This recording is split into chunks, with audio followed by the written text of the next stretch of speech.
Hey, good morning, everyone, and welcome to Spring Valley Church. I am currently sitting in my office, and there's nobody here.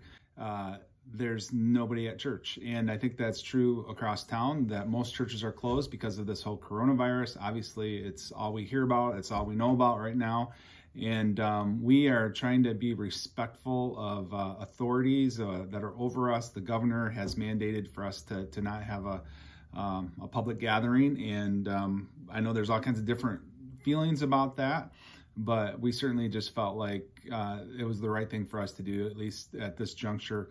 Most likely, I'm guessing we're probably going to stick with the plan that is being prescribed for us to be off for the weeks that they're calling for. So for the next couple of weeks, more than likely, that's what we will do.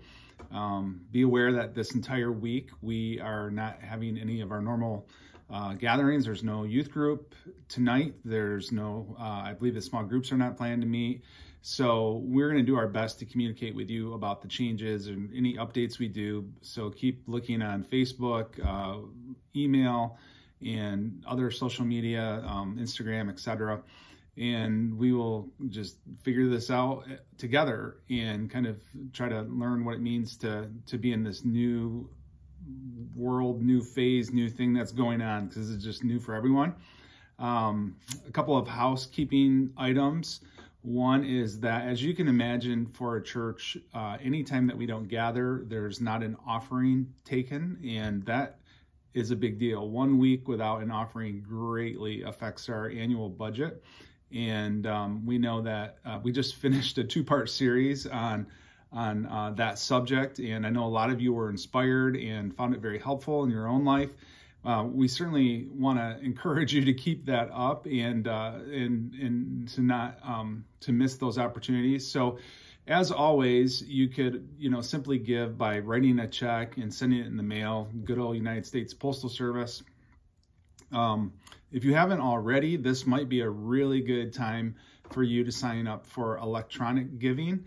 And we are going to have a link in this video to our website, which has a contact us page. And if you go there, you'll be able to download a form or whatever to fill out, and then we'll take care of the rest of that. And then the other thing is, we are working on the possibility of, we've been talking about doing this for years, putting some kind of a donate page or give now or giving button on our website that would allow you to give that way as well. So again, nobody likes talking about this, talking about money in the church, all that stuff. We realize that it's a touchy subject for some of us, but it needs to be talked about, and it's reality. And so we're just asking you to to do the part that you would normally do, even though we're not gathering on Sunday. And anything we can do to help with that would be, let us know, because we're learning as we go along here. And then also housekeeping tips, just sort of want to make sure that you let us know if you are aware of any special needs going on right now. I'm guessing as of today, there's probably not a lot of people that you personally know with the coronavirus, but perhaps there's elderly people or others who are really trying to be safe and are not going outside. Maybe they need help with grocery shopping. There may be some of you who need toilet paper. Whatever it is, let us know, and let us kind of be a hub of some of that activity to help facilitate or do what we can when we can. Now, on to the other stuff. So I'm going to attempt to do some preaching, and I got to tell you right now, I am not digging this. This is not my style. I need you. I need the people. And so I'm not exactly sure how this is all going to work, how well I'm going to be able to get through the teaching part of this. So I had the next thing we were planning to do is a new series on miracles, 4-part series. And I'm gonna try to do a condensed version of that for you now, but I'm not sure. I have some different ideas. I wanted to do this in my basement today, and it's full of kids. spreading germs. So I thought, I'm coming to the office and I'm going to get away from all that and do it here. But in the future, I think I want to just sort of like do different locations and maybe just do something a little different here. Don't have it all figured out yet, but we're going to work through this together. And you know what? If you have ideas, things you want to maybe hear about, comment, let us know. You know, give us some feedback here, and we'll try to figure all that kind of stuff out. But for today's message, I am going to talk a little bit, at least a little bit. We'll see how this goes. When do I ever talk just a little bit, right? Doesn't happen very often. So we'll see what happens here. But if you are up with your family, and that's really the hope, that you would still use Sunday mornings as a time to enter into a spirit of worship, and that you would just see this as your time kind of separated from the rest of the week, and that you would just sort of honor God with this time. And if you can collect the family together around breakfast, or your cup of coffee or whatever it is, and watch these videos, I think that would be kind of a really cool, unique opportunity. So having said that, on the Sabbath day, we are going to look at the topic of miracles. And as we start, I wanted to share that there's kind of 4 different categories of miracles that we have in the Bible. And the 4 are miracles of healing, miracles of protection, miracles of provision, and miracles of deliverance. As we look at all the different miracles in the Bible, you try to categorize them, they generally fall into those 4 different groups. Today, the task at hand is to deal with kind of the most creepy, or one that people don't like to talk about the most, perhaps. And again, I'm not a video guy. I'm not a this kind of guy. I don't post stuff like this. So I'll be moving around, be doing different things. Just work with me, please, people.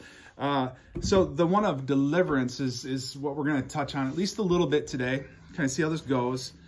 And it's weird because this is like poltergeist stuff, right? This is stuff you see and you think that's just weird, spooky kind of stuff.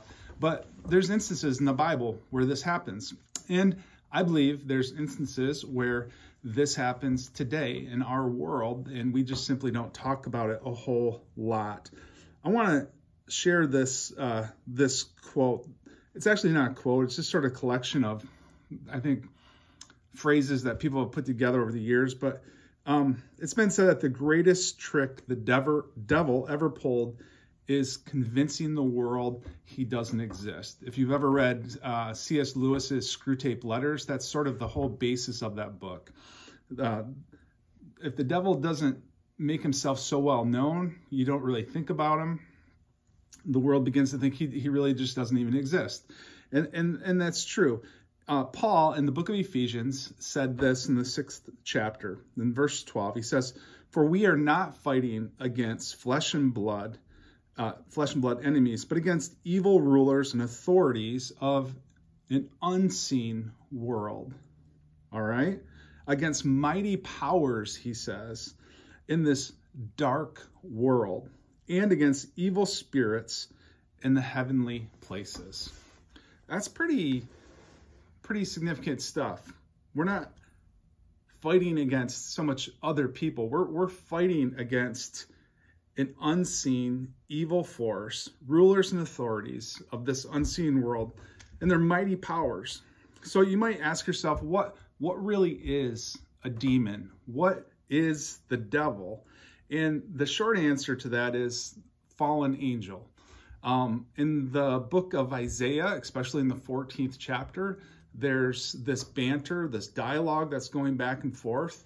And that's where that along with Revelation, last book of the New Testament, talks about this experience of what happens with what is labeled as Lucifer, the devil, that he wanted to be like God. And basically he becomes this fallen star, this fallen angel. And scripture tells us that he took a third of the angels with him.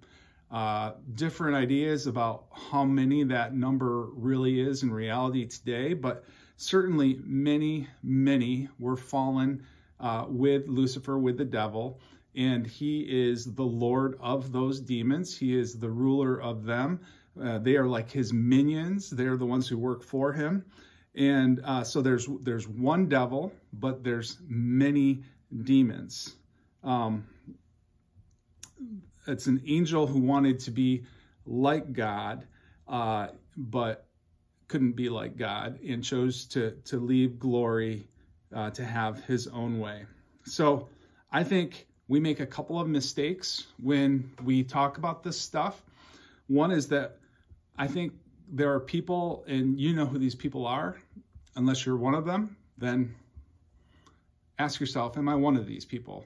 And that is people who overemphasize demonic influence. In other words, everything that goes wrong in the world. In fact, you have heard people talk about the coronavirus, having an evil, demonic dimension to it, I'm sure.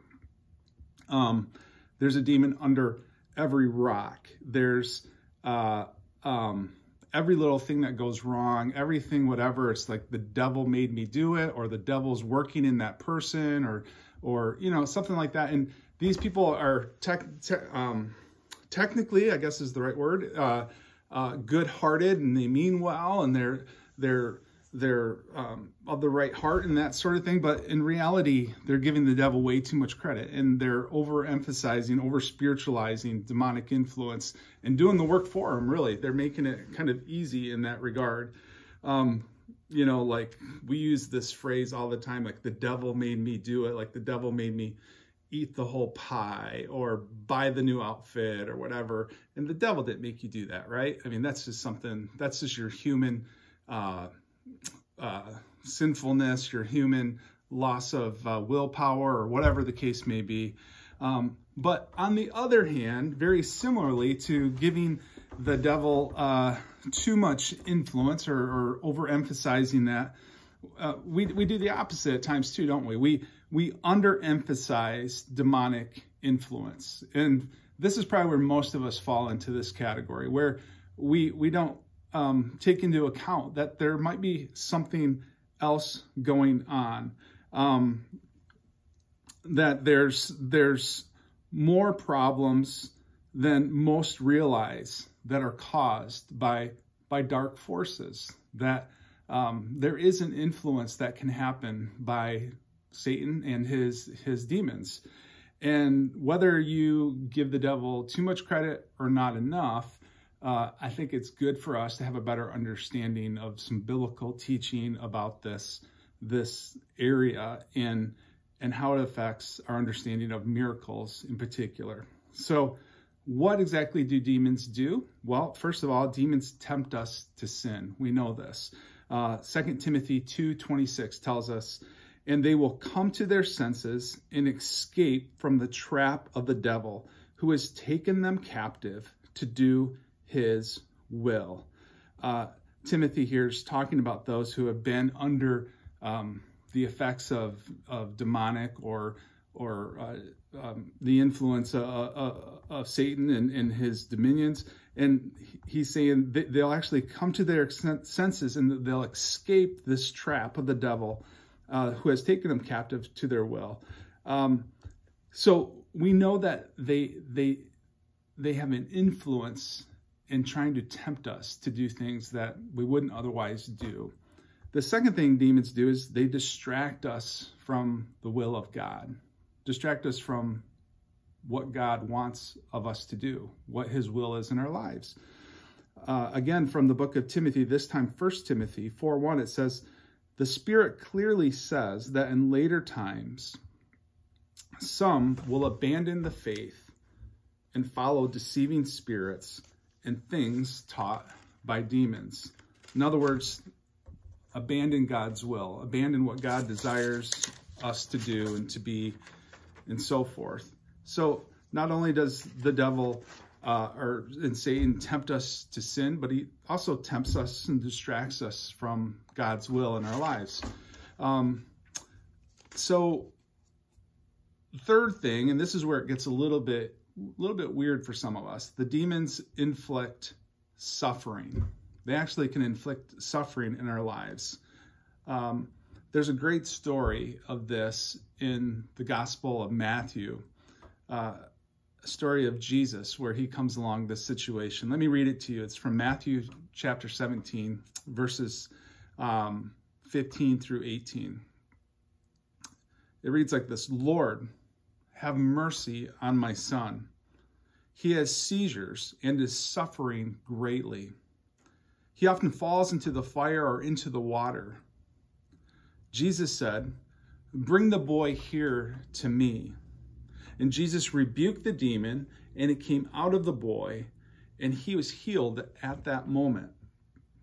So here you have an example of a young boy who was possessed by demonic powers. Jesus rebukes the demon, and it leaves, and the boy is healed. He's normal again. Now, some of you maybe have had an experience like this where you know somebody who had some level of possession in their life, or that have known somebody else who's dealt with this sort of thing. But for the most part, especially here in West Michigan culture, in Dutchness, or whatever you want to call it, just sort of the conservative sort of thing, we hear stories like this and we think that's a little loony, that's a little crazy. But I want to tell you, in other countries, South America, countries in Africa, places all over the world, this is pretty common. This is a pretty regular thing. And I believe it's obviously at times somewhat fabricated, but for the most part, I think it's authentic. I really do. I think it's real. And I've actually, as a pastor, had some experiences with stories or hearing things of this nature.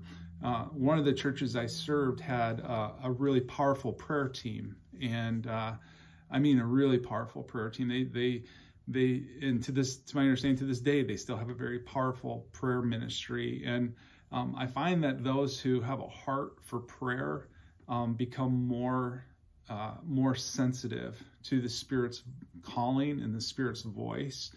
And one of the things that they would pick up on occasionally was a sense of demonic or spiritual warfare in our midst, whether it be at that church or just other parts of life.